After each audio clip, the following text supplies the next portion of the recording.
6 beer குடித்த பெண் பலி. சென்னை வேளச்சேரியில் 60 வயது நபருடன் ரூம் போட்டு 6 பீர் குடித்த 27 வயது பெண் நெஞ்சுவலியால் உயிரிழந்தார். இருவரும் விடிய விடிய குடித்ததாகவும் அதிகாலை 4 மணியளவில் அப்பெண் நெஞ்சு வலிப்பதாக கூறியதாகவும் உடனிருந்த நபர் தெரிவித்துள்ளார். உடனடியாக மருத்துவமனைக்கு அழைத்து சென்றும் அப்பெண்ணை காப்பாற்ற முடியவில்லை. சந்தேக மரணம் என்று வழக்கு பதிவு செய்து போலீசார் விசாரித்து வருகின்றனர். இது வெற்றிதான், ஆனா அத நாம மறந்துடக் கூடாது.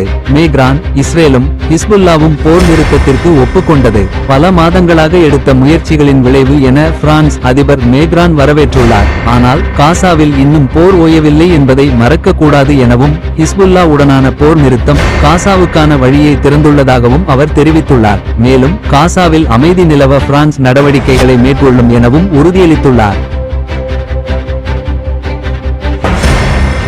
அண்ணாமலை போடும் மாஸ்டர் பிளான். அரசியல் படிப்புக்காக லண்டன் பாஜக மாநில தலைவர் அண்ணாமலை டிசம்பர் 1 சென்னை திரும்புகிறார். அவர் தமிழகம் திரும்பியதும் பல்வேறு அரசியல் செயல் திட்டங்களை முன்னெடுக்க உள்ளதாக கூறப்படுகிறது. என்மன் என் மக்கள் 2ஆம் கட்ட நடைபயணத்திற்கு அவர் தயாராக உள்ளதாகவும் கடந்த தேர்தல்களில் பாஜக சிறப்பாக செயல்பட்ட தொகுதிகளை குறிவைத்து நடைபயணம் செல்ல திட்டமிட்டுள்ளதாகவும் தகவல்கள் வெளியாகியுள்ளன. இதனால் தான் முதல்வரை அறிவிக்க முடியவில்லையா? தேர்தல் முடிவுகள் வெளிவந்து 4 நாட்கள் கடந்துவிட்ட போதிலும் இன்னும் மகாராஷ்டிராவின் முதல்வர் யார் என்ற கேள்விக்கு பதில் இல்லை.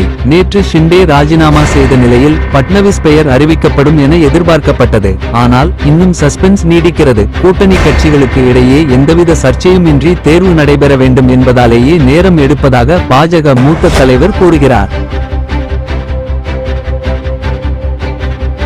வேகமாக வரும் பெங்கல் புயல். வங்கக் கடலில் நிலை கொண்டுள்ள ஆழ்ந்த காற்றழுத்த தாழ்வு மண்டலம் கரையை நோக்கி வேகமாக நகர்ந்து வருகிறது. நேற்று வரை மணிக்கு 8 கிலோமீட்டர் வேகத்தில் நகர்ந்த இந்த மண்டலம் நேற்றிரவு 10 கிலோமீட்டர் வேகத்திலும் இன்று காலை 13 கிலோமீட்டர் வேகத்திலும் நகர்ந்து வருகிறது. தற்போது சென்னையில் இருந்து 590 கிலோமீட்டர் தொலைவில் இருக்கும் இந்த மண்டலம் இன்னும் 12 மணி நேரத்திற்குள் புயலாக மாறவிருக்கிறது.